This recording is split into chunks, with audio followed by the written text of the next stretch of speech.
Hi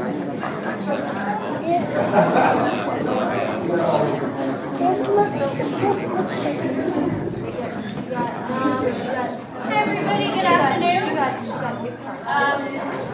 If you are here for the monkey or ape talk, it was actually incorrect online. It was at 11 o'clock this morning, just in case any of you are sitting here and a few minutes into the lecture and confused why we're not talking about monkeys and apes. So good afternoon and thank you for joining us here at the Milpitas Library. I'd like to thank Stephen Fitzgerald who arranged us being here and actually came to us when we were first applying for the Smithsonian exhibit. And I just wanted to, again, thank them for all of their help. My name is Ariel Johnson and I'm the Outreach Coordinator at the Leakey Foundation. Our mission at the Leakey Foundation is to increase scientific knowledge, education, and public understanding of human origins, evolution, behavior, and survival. Now we accomplish this by awarding grants to scientists such as Dr. Henry Gilbert here, who are researching these topics and bringing the research to the public through programs like this afternoon's talk. Our speaker series, our monthly Game Human events, and we actually just launched a wonderful podcast called Origin Stories. If you want to know anything more about these programs, be sure to talk to me at the table out front after the talk. So today I have the honor of introducing Dr. Henry Gilbert. As I mentioned, he's a Leakey grantee. He studied with Garnis Curtis, Clark Howell, and Tim White. He's done most of his field work in Ethiopia, and in 1997 discovered the Dhaka Homo erectus cranium. Very exciting. He's currently a professor at Cal State East Bay and directs the Kensem Tibetan project in the Rift Valley of Ethiopia. I've been really interested in seeing how this talk has developed, so I know he put a lot of work to it, so without much further ado, here is Dr. Henry Gilbert.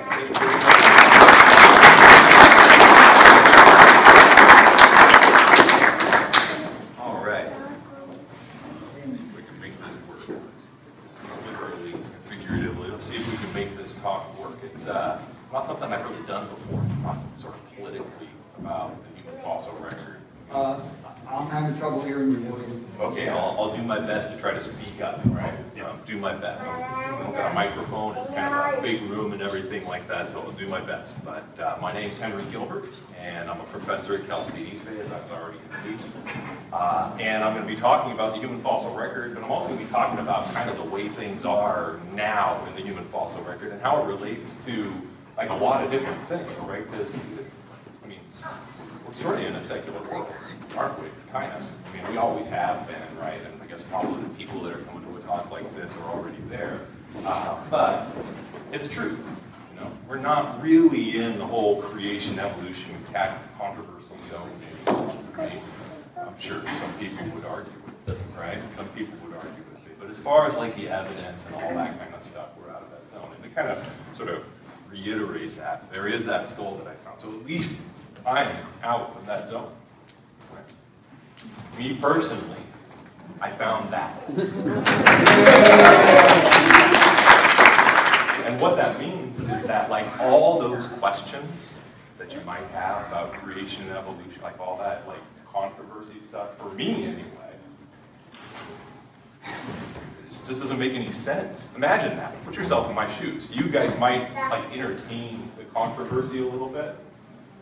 For me, it's mind-boggling. Right?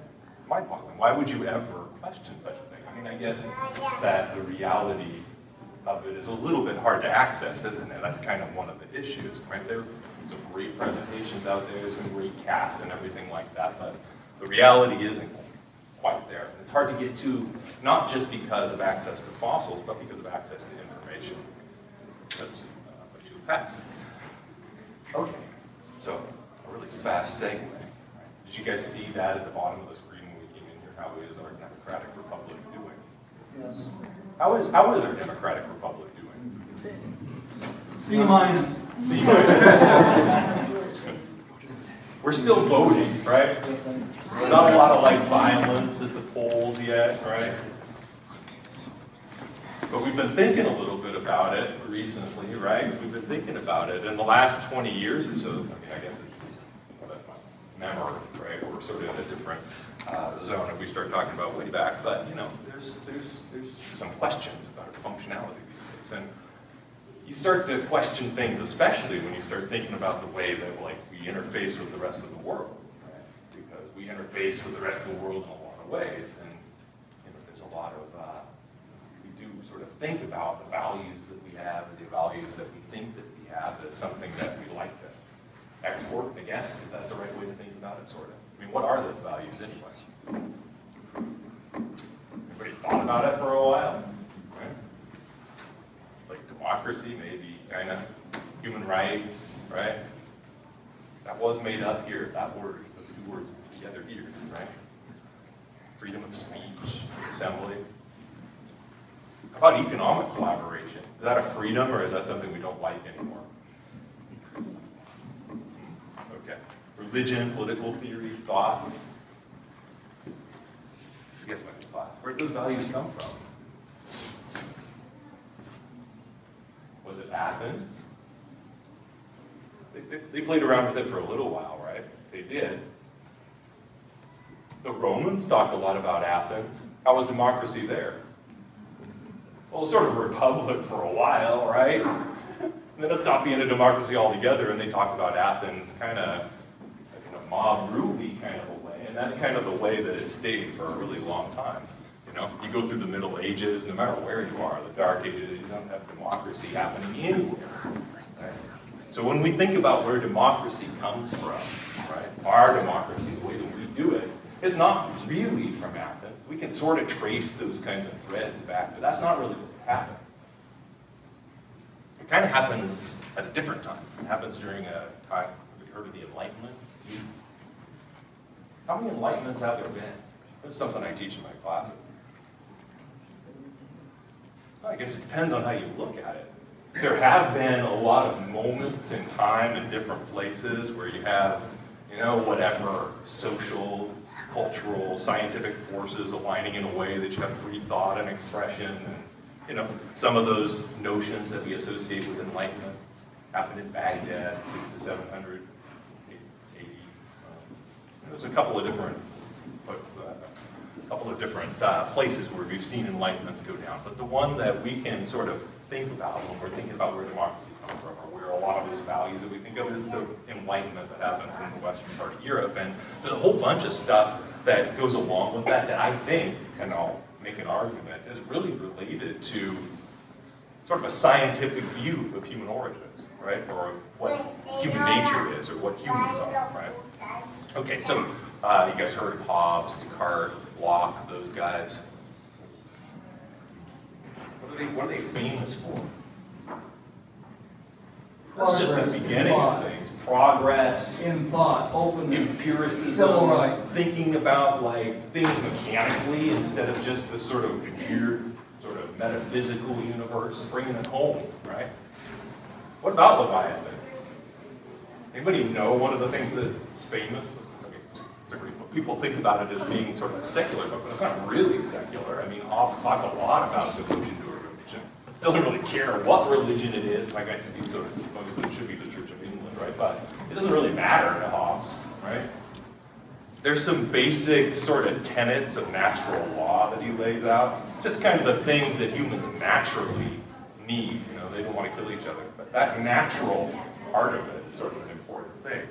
And that's something that as we sort of whip our way through into the 1700s, we see happening a lot. And the real Enlightenment, you know, you can see it in the art, you can see it in the way that people start to think about, you know, the engineering, architecture that happens everywhere. One of the most important things when it comes to politics is the way the Enlightenment reflects on humanity, right, and what humans are. And this is something that's really interesting when I teach my classes on, you know, how it is that we came to notions of race, or how it is that we came to notions of like what humans are. You know, before the 1700s, people hadn't really even articulated like what different kinds of humans were. They didn't even put it into like scientific terms at all. They had terms for people, or auditors. You can go way better terms for different kinds of people, but like trying to come at what this sort of phenomenon of human variation was from a scientific perspective wasn't really something that people did all that effectively. And in the mid part of the 1700s, you start to see people addressing it head on. And if you look at Linnaeus, like the first 9 editions don't even really deal with Homo sapiens. But after Buffon publishes Natural History, where he says all humans are one species, right? All humans are one species, and it sounds revolutionary, right? It doesn't sound revolutionary at all, everybody knows that. But at that time, that was saying something, right? That was saying something, and Buffon says it, Linnaeus picks it up. If you look at some of the work that Buffon did on apes, actually this picture is one of the most telling parts of it. That's from 1766, right? 1766, Buffon sort of draws Ardipithecus, right? Is that better? No, we got nothing so far. We got volume? Yes. All right, so I'll walk around with it in my hand. If I start to like drift off, I don't sound any different to myself. It's much better. Okay. So I'll walk around with this in my hand, two-handed. If I start to move it back and forth, please let me know. Actually, I think you can tell. Okay, so you like that picture that Buffon put in his nomenclature of apes in 1766? Interesting. I mean, if you look at the way that people were thinking about humans at that time and trying to come up with like what variation existed, you know, a lot of the ways that people thought about it were like the sons of Noah, variation kind of emerging out of there, and even the sort of halfway scientific ideas were coming up with some ways of like interpreting how human variation occurred as a result of there being some differences in the sons of Noah. And I mean, truly, if you look at the early abolitionists, you know, they were talking about these ideas and suggesting that that meant that humans are all the same. So, you know, it's not like this idea is one that is necessarily incompatible with the idea that humans are all one thing. It's just that that's not the only way that you can interpret it, right? Anybody ever heard of the curse of Ham? Right? There's one way that you can still think that there's differences between the people that came off of Noah's boat, right? You can say that one of the sons was cursed, right? There's another way that you can do it too, and that's to say that, you know, there were different rooms with different bipeds on the boat, right? You can say that there were 2 bipeds created in the Garden of Eden, right? That's one of the ways you can also do it, and the Noah story doesn't really help with that one very much. And that's what they were doing in the 1800s, right? Jumping from the 1700s to the 1800s. By the time that you got to the 1800s, you couldn't really scientifically justify slavery anymore. So they resorted to some kind of weird logic at the very basis of their otherwise scientific discussion. Now, you know, why is it important to go over this stuff? Well, you have to throw it all out before you actually understand what humans are. And what humans are, when you start to look at it, is all one really similar species. And as people threw away those odd ideas, they came out with new ones. Now, Blumenbach is often pointed to as like an early racist scholar, right? And in a way, he kind of is. But he's racist in a way that he was trying to categorize humans as different things in the same species, right? And he talked very clearly about human equality, right? And the similar essence of humans, and that there's similarity between races. Now, don't get me wrong. If you read any of these guys talking about race, you'll find stuff that was, you know, that's 200 years old, right?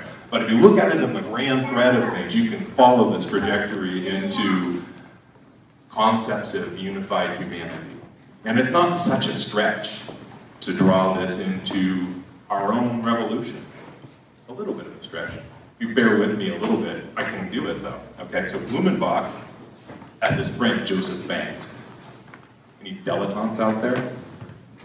Anybody like ballooning? Exploring the Pacific? Looking at different groups of people around the world? This is Joseph Banks, and he was somebody who communicated with Blumenbach.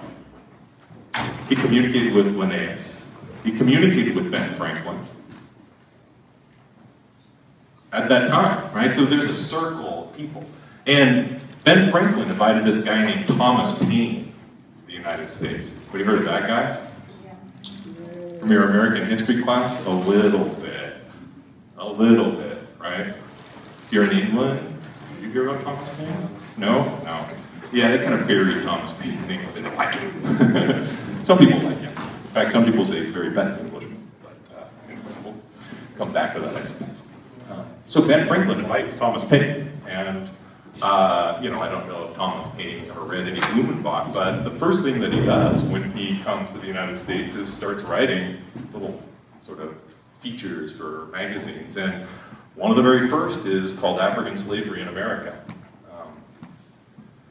Paine was a founding member of the first abolition society in the U.S. in 1775 also, and it's interesting what he thought. You might wonder what he thought about like humans and naturalness and, I mean, not evolution, because nobody knew about evolution at that time, but what do you think Paine thought about like humanity? Was he an Enlightenment guy, or was he sort of more religious about his conviction? Now, if you read his first couple of books, you'll see he knew the Bible, right? He memorized it. Right? But you'll see, after I point out a couple of things, that his real heart was somewhere else.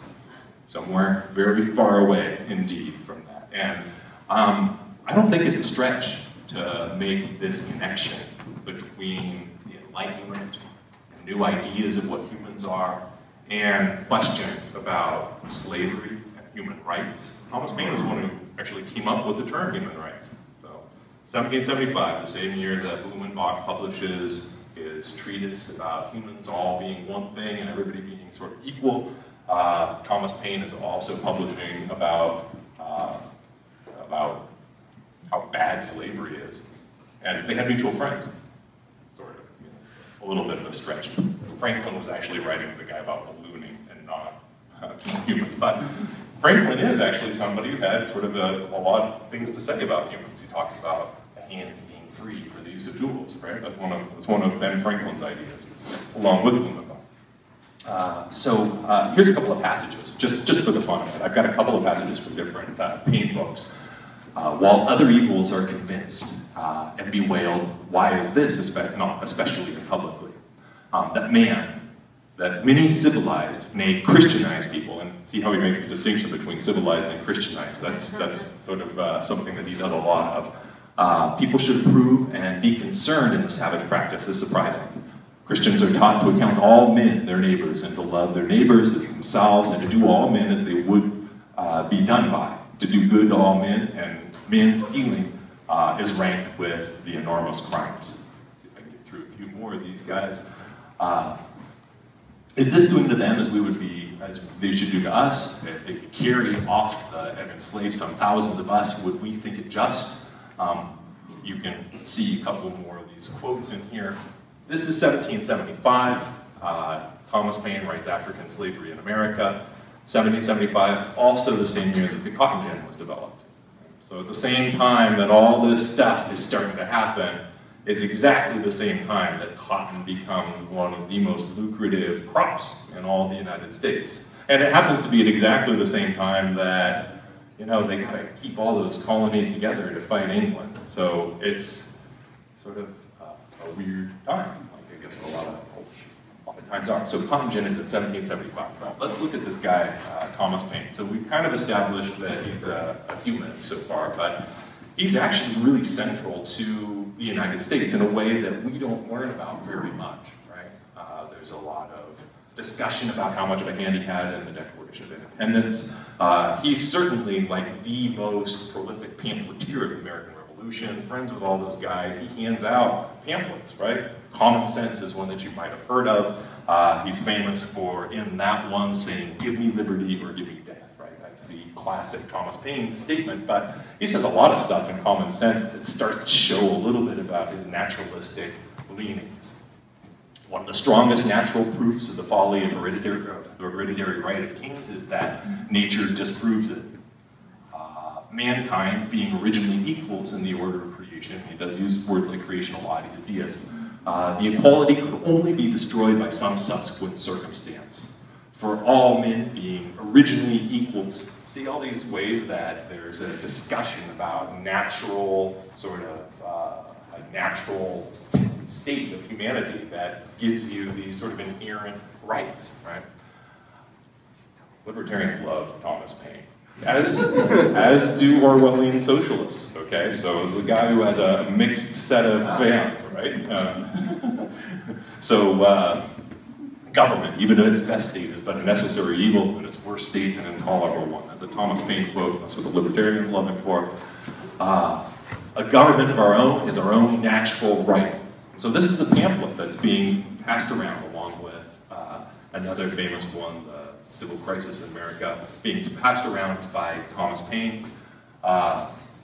Give me liberty or give me death. Now, Thomas Paine obviously has a big hand in the American Revolution, and he's given a position afterwards, and eventually he becomes like an emissary. He goes back to Europe, right? And he finds himself in France in 1787, and he starts getting involved, right, with the French Revolution. Do you guys know about that? Do you guys know that Thomas Paine was a big part of the French Revolution?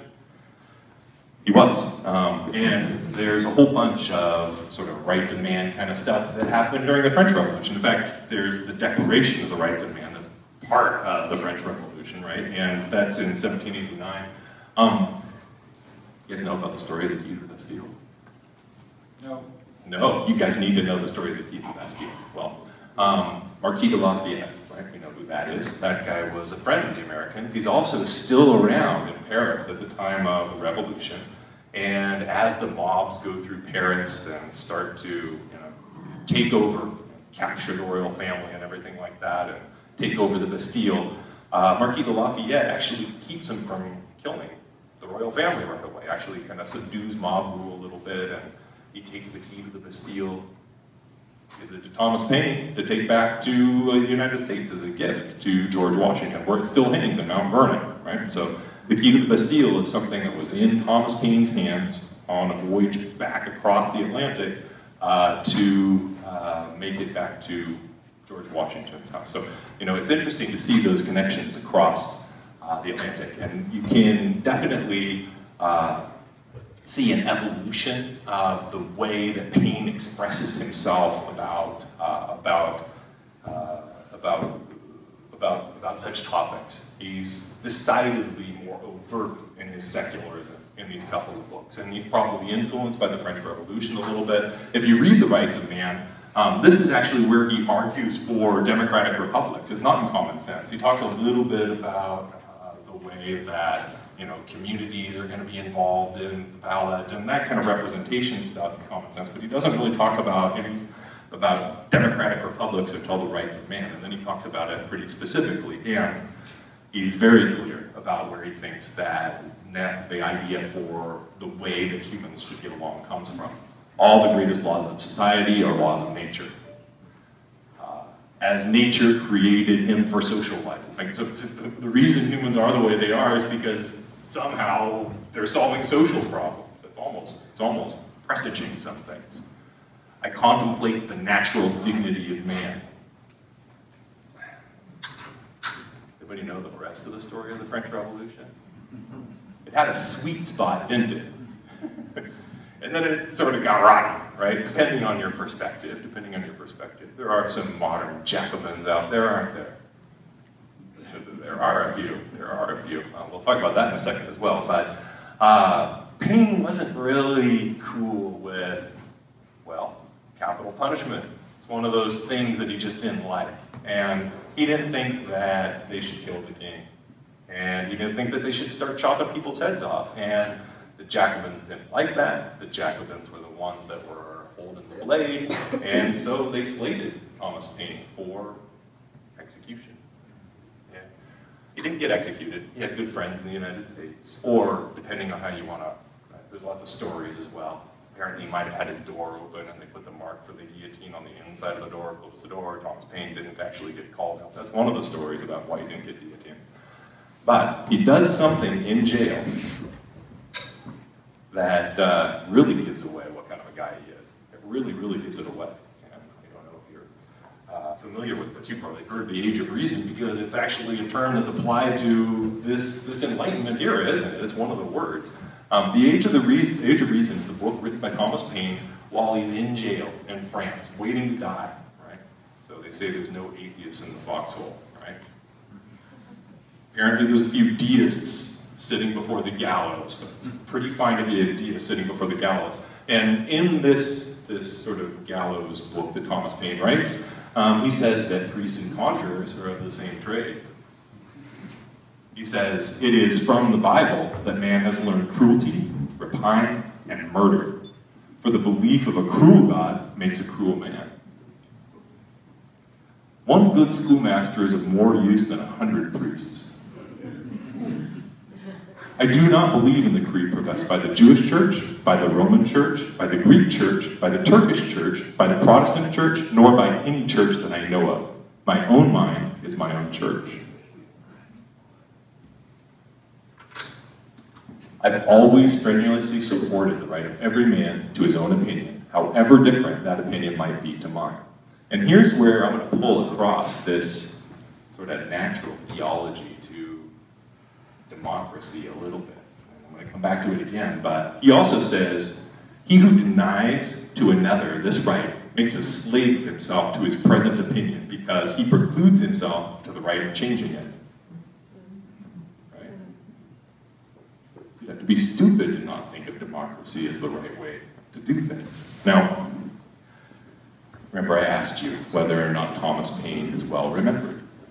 You don't get taught anything except give me liberty or give me death because nobody in America liked the Age of Reason. Nobody liked it at all. In fact, they hated Thomas Paine for being such a big atheist, right?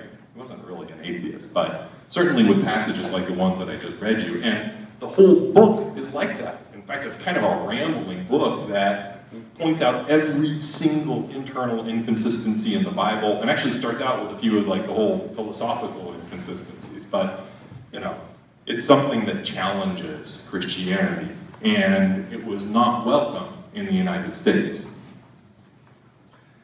If you add to that the general consensus outside of France for what had happened with the French Revolution, you can really see what kind of a distaste people had for the likes of Paine and atheism and all that kind of stuff at about the turn of the 1700s to the 1800s. Right? The Jacobins really turned France into a carnival of sort of misery. Right? It was not something that was particularly safe or particularly stable. It's really interesting. You know, we talk about like these things where I'm suggesting that there are ideals, sort of human rights and democracy and things like that, that come out of understanding humans from an evolutionary perspective. But that might not be totally obvious because there are certainly plenty of political ideas that have emerged in a secular sphere that aren't very democratic and that don't care too much about human rights. And, you know, it's almost like the Enlightenment opened the door to all these different ideas for how to construct human society. Anybody ever read Rousseau? Yeah, I mean, there's some kind of fun stuff about it, you know, the whole, like, noble, savage kind of notion of this perfection of humans before the darned Age of Reason, and, you know, that kind of stuff. There are three branches of the Jacobins. Which ones read Rousseau? All of them. All of them. Yeah, they were all following Rousseau, and they all wanted to, they tried to start a new church, they started new months, new days of the week. You guys followed that French Revolution stuff? Thermidor, that was like July or something like that, right? They did all kinds of crazy stuff. If you see the reaction across Europe, you can see a lot. Like Kant is sort of a post-Enlightenment kind of a guy. Hegel, Fichte. If you want to look at like where National Socialism draws its roots, look no further than the sort of German nationalistic idealist philosophy that you see in sort of immediately post-Enlightenment philosophers. Marx could be even qualified in this group. Now, it's really interesting. I mean, we can see from experimentation that a lot of these secular totalitarian regimes didn't work over the 20th century, right? I put a Churchill quote up there, not like Churchill's my favorite figure in history. There's some good things about him, but it's interesting. And the quote that Churchill makes that he's famous for is actually him quoting someone else in 1947. Indeed, it's been said that democracy is the worst form of government except for all those other forms that have been tried from time to time. Right? And Winston Churchill didn't even really know about the full extent of Stalin's Russia. He didn't know about Pol Pot's Kampuchea. He doesn't know about Mao's Great Leap Forward, or North Korea, or Mengistu's Ethiopia, or Saddam's Iraq, or, boy, if we got any other, like raise their hand on secular governments that haven't really been that great. So why is democracy important? And does social science really support democracy as the most utopian system? Does it?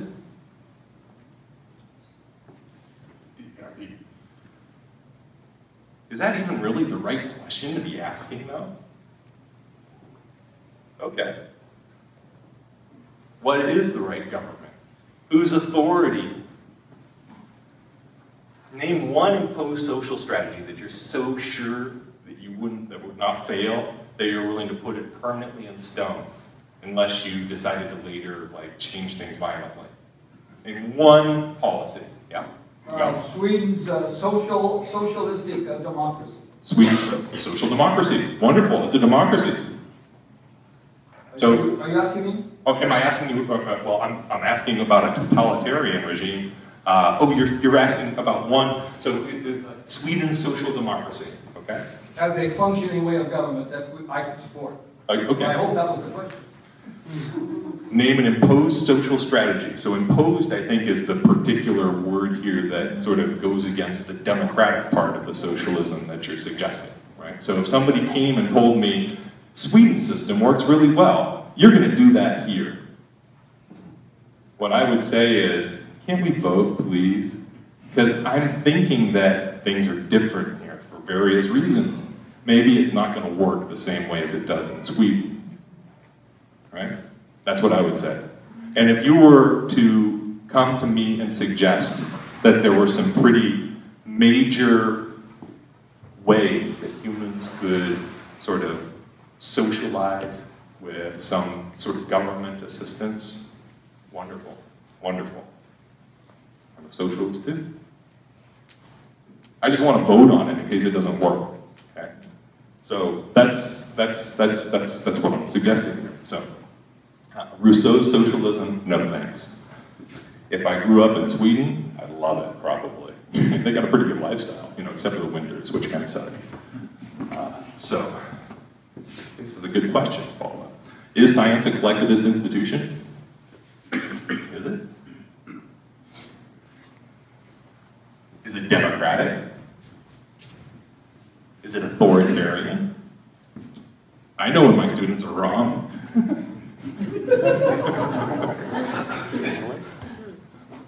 Who is a scientist? When do you become a scientist? When do you get the science badge? Although it's really critical, as a way of doing things, science absolutely requires freedom of thought and expression. Absolutely it requires that. And it assumes human imperfection. Right? It doesn't assume human inability. That's one of Kant's big problems, this whole critique of pure reason. Just because humans don't have a perfect perception of reality doesn't mean we don't have any touch with it at all, right? Humans are imperfect and we have to experiment with all different kinds of ideas to come at something. But I'm not nice to other scientists. That doesn't make any sense, does it? Nice, come on, that doesn't make any sense. Does science address politics? Did I do a good job of establishing that, or was that just a bunch of loose connections that might or might not have been relevant to what happened in the US or France? I always ask my students what science is, because they take a science class, they really don't know. I don't think. I'm not sure I know. I think maybe we all are to a certain degree. But there comes a point where you have to make a decision for politics. And you can't have all the evidence and all the information. That's right. I agree completely. I agree completely. Let me see that picture again, because I think it does. I think it does address politics, and I think it addresses it kind of in the way that you're talking about. It definitely forces us to question our social nature, right? Kind of scientifically, it forces us to question that, right? It doesn't mean that we're going to come up with perfect ideas, but what does it mean as a group to question our social nature scientifically? Like, how do we do that? Anybody ever seen some of the science on like social behavior? Any altruists out there? Perfect altruists, even when nobody's looking? Any deceivers out there that just cheat the second nobody's looking? You don't have to tell. I'm looking at Jen, I don't know. I can't tell. And to tell you the truth, there's all kinds of debate about the nature of altruism, the nature of the way that humans think and the way that they work in a society. How big of a group can you have and have a social system without cheaters exploiting it to death? How big does it have to be? Or how big can it be? Can it be giant? Can it be infinite? Or do you start to have a whole segments of society that start to cheat the commons that way? These questions are not answered yet. And I'm not sure they can be answered without big social experiments. Ones that we probably don't want to kill each other over every time we see it's not working. Seems logical, right? I don't know. Seems logical to me. I'm the one giving the talk, though, right? For me, and I know that I got to hold that skull in my hand, and so I don't even have to question whether there's some kind of divine purpose to everything, right? I don't have to worry about that one. For me, I just have to figure out, like, what's the best way to do things. And every day I wake up, I think different, somebody does me something wrong, and I think the whole world is screwed. Then I have a wonderful day, and I love everybody, and it's like that, isn't it? It's interesting. It definitely makes it, though, obvious to me that I don't necessarily implicitly trust any social system that emerges out of this group of humans.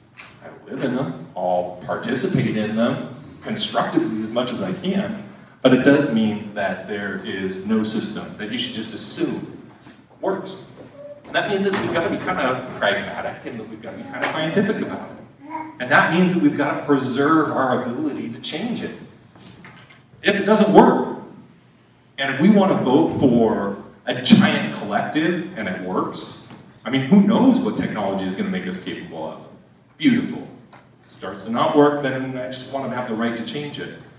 If we decide to vote for no government and everybody just take care of themselves and it works, great. If it doesn't, then we got to change it back, right? But we shouldn't have big war every time something doesn't work. I don't think. And that's why I think paleoanthropology is important. Right? I think it's important. And that's only half the talk. It's only half the talk. Right? So, you guys agree paleoanthropology is important? You're here, right? You're looking at the fossils outside. You guys all like it.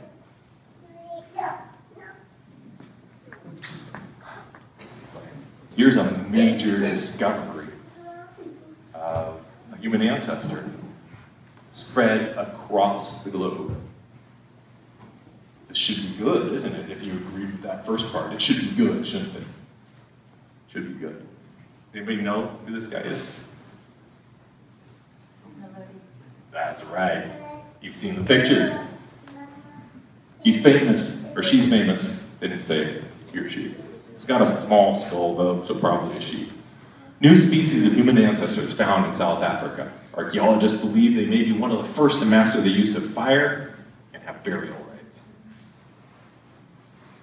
I think I'm going to put the microphone to this. Tell me if this doesn't work and I'll stop it in the middle. I'm going to have Lee Berger talk to you about it a little bit. You guys ready for Mr. Berger? The Homo naledi fossils are extraordinary in a wide variety of ways. We know they have the characters of an early member of the genus Homo. By comparing their morphology to other early hominids, we can see that we would place them right at the base of the lineage that leads to us. We've never seen a non-human that shares so many primitive and yet sometimes advanced characters. Tiny brain, curved fingers, but a generally human-like hand, long legs, and a human foot. We are looking at well over a dozen, in fact probably around 18 different individuals, representing all different age spans from near fetal age to senile individuals who were at the last stages of their lives. When I first saw these images by my exploration team, I knew that we had to act. The Rising Star Cave System is one of the best known in South Africa. It's been caved continuously for more than 50 years. I had this fossil lying on the surface, and I could see that it had been damaged.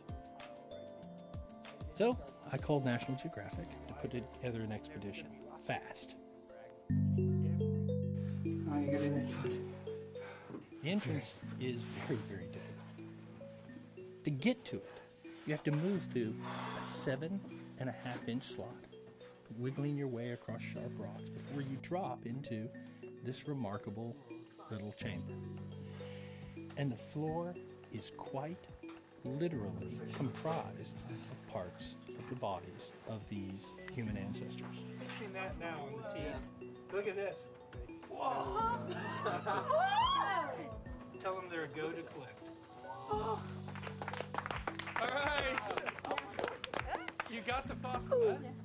It appears, based upon the context that we have discovered this incredible assemblage of hominid fossils in, is that they were deliberately placed there by their next of kin after death. Homo naledi was doing something that until this moment we thought was unique to modern humans. That is, deliberate disposal of the dead. If this hypothesis holds true, that's an extraordinary thing. What naledi has taught us is that there is clearly more out there that we didn't know. One of the things that he does say, it's a coincidence. Is it a coincidence that the earliest evidence of controlled fire is about 800 meters away? It's speculation, but animals don't go into the dark. So this is something that was said not in the actual paper itself. The paper is about a really amazing discovery, right? A whole bunch of hominids, including a good cranium, jaw, a number of other specimens, and it made really big news. Anybody hear about naledi? Yes. Yeah, lots of people caught it, right? I mean, it's all over the place. Anybody hear the science bedtime story of the journey into the Cave of Bones? Yes. You did, okay. Anybody hear the story of feminism? You guys are laughing, come on. So what is the story of feminism here? Yeah. So because male scientists are too large to go through the opening science. That's right. That's right. Willie Shoemaker was not applying for the job, apparently, and so it could only be females that went down there. There's also a huge sort of social media campaign surrounding this, a blog campaign. John Hawkes is one that talks up the sort of awards and recognition that they've received for this very broad media dissemination of naledi. In fact, Lee Berger even calls it breaking the black box, right? And I'm trying not to be sarcastic in my inflection, okay?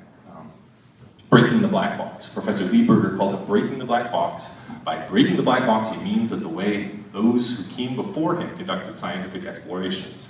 And he doesn't really want to break anything. He just wants to shake things up a little bit with a powerful new technology and social media.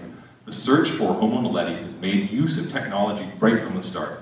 The whole thing began, in fact, with photographs taken inside the Chamber of Stars, which were emailed across the globe. Berger searched for funding.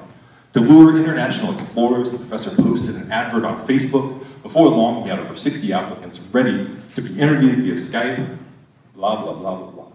So there's the specimen, Homo erectus there in the middle, Homo naledi on the right.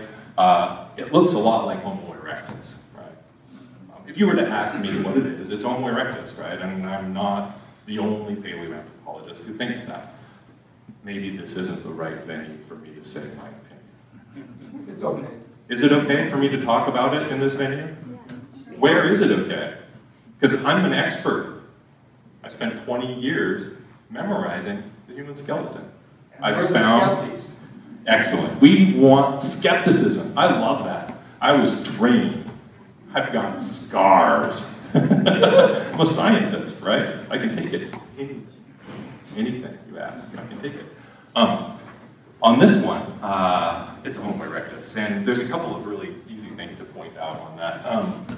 First of all, he says Homo erectus in the paper, like Berger says that it doesn't have an external occipital protuberance. Homo erectus does have one. You can go through the thing and find a whole bunch of mistakes. And this one was actually pointed out by Tim White in California Magazine in 2015, and he also points out that there's no evidence for burial rituals. You didn't get to see the video, but Berger talks a lot about the disposal of these bodies into the pit being evidence for a burial ritual. But there's no evidence for that, and White is right. All they have is the bones in the ground. There's no behavioral evidence associated with it. It's just that they're there, and you can imagine them crawling in there. That's it. There's no other like physical evidence, like the way that they're buried, context. There's nothing like that, and that's usually what paleoanthropologists need to establish burials or things like that. But they didn't have that. No. It's really interesting when you see the way that Berger reacts to this,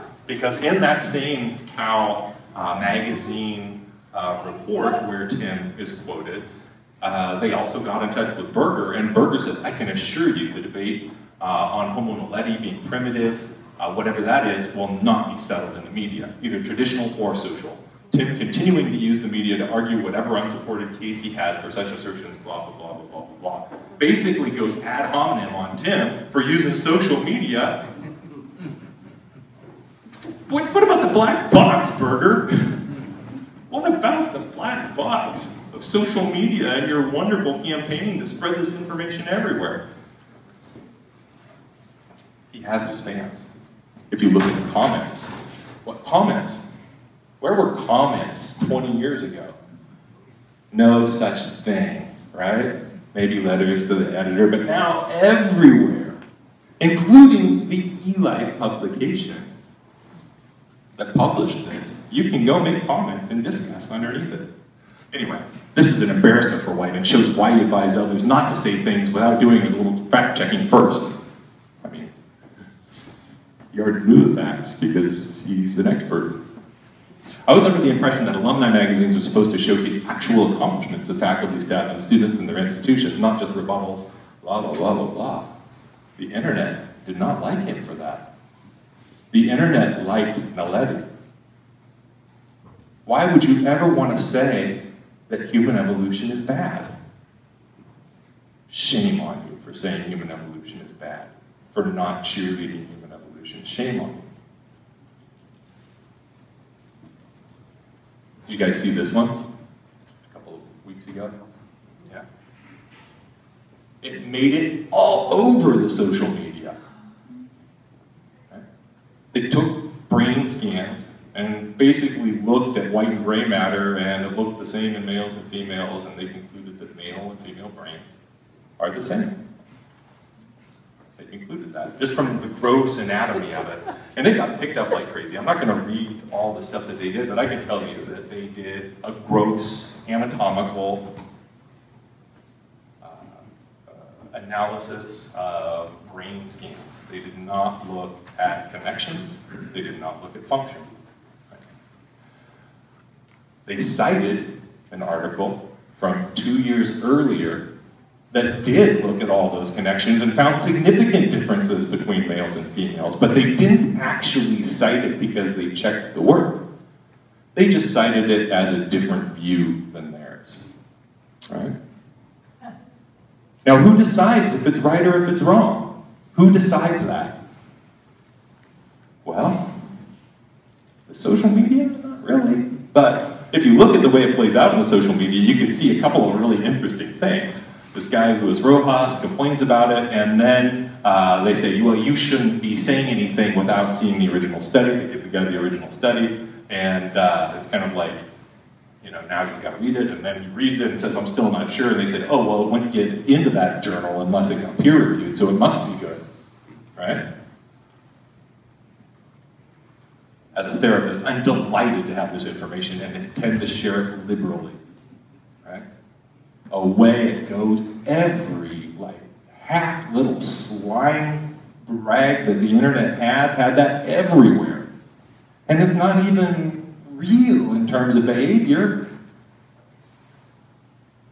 Did you guys see this one? Yeah. It's just like yesterday, right? Now I'm going to be able to talk about this one again because I had a couple of homo erectus femurs at the site that I worked on, right? So I published on them. Maybe I'm an expert, right?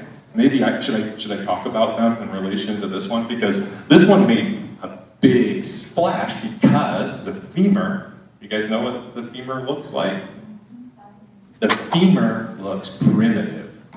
So the suggestion is that maybe, you know, some sort of Denisovan, some sort of Homo erectus kind of thing was living side by side with Homo sapiens.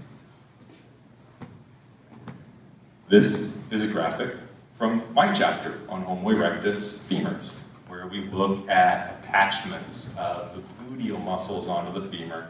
And you can show really clearly that based on how much squatting a population does, that it changes dramatically. And in the Homo erectus femurs that I had at the site, there's 3 different configurations on the same kind of thing that they're talking about, right? So I'm able to read the paper and without going to the laboratory, just thrown it in the garbage.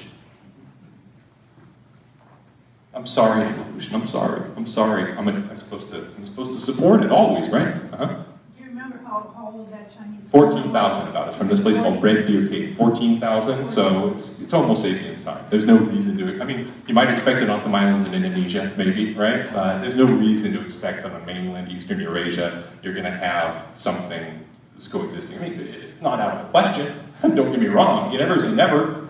We'll never go to the moon, right? But You think just Homo sapiens? yep. That's what I think. I mean, I looked at the pictures. I can't distinguish it from Homo sapiens, and there's nothing in the rest of the cave that makes it be anything other than Homo sapiens either. It makes a heck of a splash, and especially when everybody's talking about Denisova and the possibility for these sort of non-Homo sapiens to be existing late. That's great. And of course, this one also makes it all over the social media, right? Everybody loves it. It's interesting. Well, for one thing, they're not Chinese, and they're not their descendants. They live alongside humans. They're just going crazy with it, right? Unanswered questions about the extinction of Homo sapiens. I mean, people love that story. They're ready for it, right? It just hit. Who cares if it's real, right? Or do we care?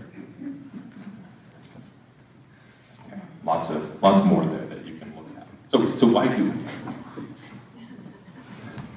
Yeah, that one's one of my favorites. This gives a little bit of an indication of some of what goes on in the comments section. A lot of times you have people that go, you know, you have a paper like that that gets published, and then all of a sudden somebody says, oh, you know, there's no such thing as evolution, and then somebody jumps to the defense of the people writing the paper and says, oh, yes, there is evolution, and it's a big creation-evolution debate, and has nothing to do with whether or not, like, the specimen is actually real. Now, Naledi made a big splash. Everybody heard about it. Evolution is in the news. That's a good thing, right? You try this one. That's my class. Some of my students are here. And then you just got to present all the stuff that's out there to them in a synthetic way, a coherent way, a uniform way that all makes sense. Like an internally consistent set of information to turn these students on to the reality of human evolution so that they can participate in our representative government effectively, and it's screwed up. It's screwed up. I can't teach a single synthetic, consistent idea of human evolution because there's too much noise. I cannot do it. I've been doing it for 23 years.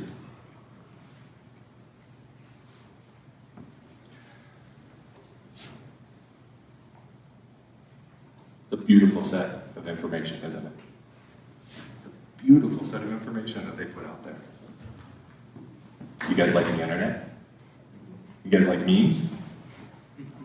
You know about the one-wing airplane landing?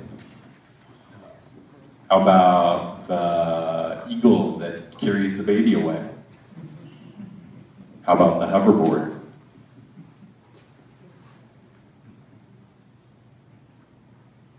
Don't you want one of those? Check out that eagle with the baby. Whoa. And watch this guy land his plane with one wing.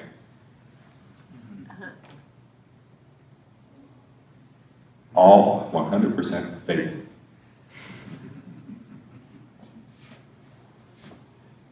How about Millennium? How do I tell my students that it's real?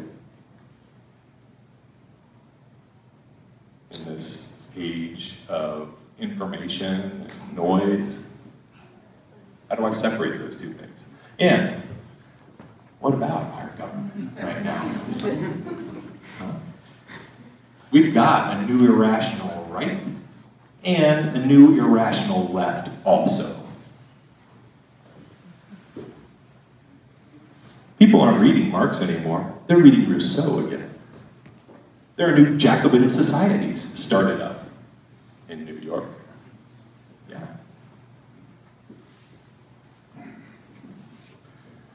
I'm not that much for Napoleon, right? But he had sort of a point. Right? I'm more of a fan of Thomas Paine. In my mind, in my own church.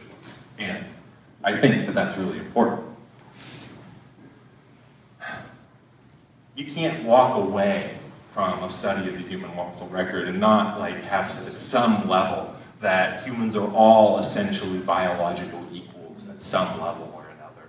And you can't sort of walk away without thinking that you would have some social theory that can't possibly be wrong so that you put it in place so that there was no way to change it later without war. And what about convincing other people of our beautiful democracy? And we're such glorious political representatives to go out there and tell everybody what a good job we're doing. It's no wonder that the whole world doesn't become democratic immediately, isn't it? Right? This is a great translation. Listen up, you lot. If anyone of you does not want to follow our line and misbehaves, we'll hit you up with democracy like we have in Iraq, understood? Right? America is kind of a good system. It is. It's a pretty good place to live. I've been to a lot of places, and it's pretty good here. It's pretty good. That system that got set up early is a good one. Right? It's a good one. And we can't go out and impose it on people. It doesn't make any sense. We have our own interests, and when we get involved with other countries, we get involved based on those interests. We don't impose democracy on Saudi Arabia before we buy oil from them. It doesn't matter to us, right? I mean, we like to say that, but that's not really the point, right? It is, kind of, though, isn't it? Because at some level, we are all humans. And at some level, if you ask me, I do believe that it's the right system for everyone. Would I go and tell them that? No, no. I'll just show some fossils. You can come up with it yourself, right? That's kind of the thing. There's no way to convince people to be democratic or to convince people of human rights from the outside. It doesn't really make sense to do that. People do that on their own volition, right? And if we look at the way that it happened in the West, or whatever you want to call it, I mean, to tell you the truth, it really happened for everybody, and to separate the West from the rest of the people is stupid. It's stupid to do that. It happened. Like, we know about the fossils, and they're the same human ancestors for everybody in the world, right? So should we be science cheerleaders then? baiting you, right? It's kind of good for school teachers and community leaders, right? Promote science, right? When you go out there and you communicate with your friends and you talk about things that you see in the world of reality or things that are reported in science news or whatever, science cheerleading is not fine for grown-ups. I'm not saying that you shouldn't be into science. Quite the contrary. I'm saying you should be a scientist. Scientists criticize each other. We like it. Kind of. Actually, we don't like it, we hate it. But we agree to be part of a society that has that, and we will never go off on another scientist because they were critical. We will never make ad hominem attacks on other scientists for being critical. Berger broke a little bit of a rule when he said you shouldn't be critical of me in this forum, right? Everyone posting anything on the internet is publishing. There is no line anymore. So you are responsible. You are responsible for what you post, even if you saw it somewhere else first. Your post will be correct or incorrect, and it's your reputation that's on the line.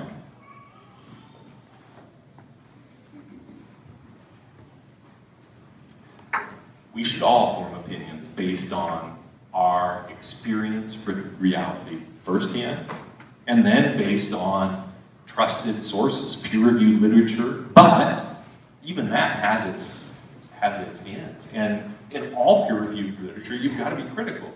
How do you think that the male brain, female brain thing could have made it past peer review? Any hypothesis, scientists? And to the right reviewers, right? And there's a lot of them who like that kind of thing, aren't there? Right? Okay. So this one's for you, donors. You're also responsible. Yeah. And I would suggest that you sponsor discovery and not the noise. Right? That's the responsibility of a donor. Right? I know it's nice to just toss your money in a place that you think is going to do good work, but you actually have to follow it a little bit in this day and age. Or else you might be just putting it into a place where, you know, you're creating a lot of noise on the internet, but it doesn't really help me teach my students in the class about what human origins is. What about feelings?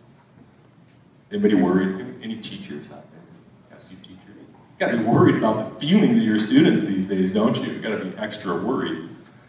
Scientists are discerning, they learn, they process, they synthesize, they criticize, they question, they admonish, right? When people are wrong, you tell them that they're wrong. We don't worry about other people's feelings. I don't care if it makes you feel bad if you're wrong. I don't care. You're wrong.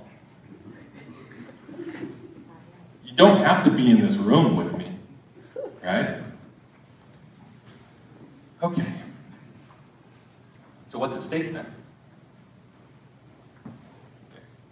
What is at stake? I mean, you know, this democratic republic, even if we put it on autopilot, is going to go for another 200 years before it crashes, right? Probably. Huh? There's a couple of people to thank for the talk, and I'll get a whole bunch of questions. It'll be open back up again at the end. I'll just close it down here really quickly, though. First of all, what a great library. I've never even been down here, and this place is amazing. Thanks to the Smithsonian for putting this presentation together and getting it all over the United States. It's good to have such a thing in a place where people can see it. Leakey Foundation, thanks for inviting me and being involved with the foundation there. Human Evolution Research Center gave me some pictures to work with and lots of insight and stuff like that. Maternus gave me permission to use the arty pictures. And I just wanted to throw a quick shout out to Christopher Hitchens. Do we know who that is? Okay. If you don't, catch some podcasts tonight. Catch it. Yeah. He actually did a great biography, sort of a biography. It's a review, sort of a biography review of The Rights of Man, Thomas Paine. So he's a biographer of Paine, and he also talks a lot about Paine. What podcast are you referring to? There's a million of them. Just type in Christopher Hitchens, and if you type Christopher Hitchens and Thomas Paine, you'll find two great ones, as a matter of fact. You'll find a bunch of them. So I just wanted to put that out there. He died of cancer in 2011. He liked to drink and smoke. He did not convert on his deathbed. Anyway, so that's that. So that's the end of my formal presentation. I'll be here as long as you guys want to ask questions, of course. Okay. Okay. I will go into this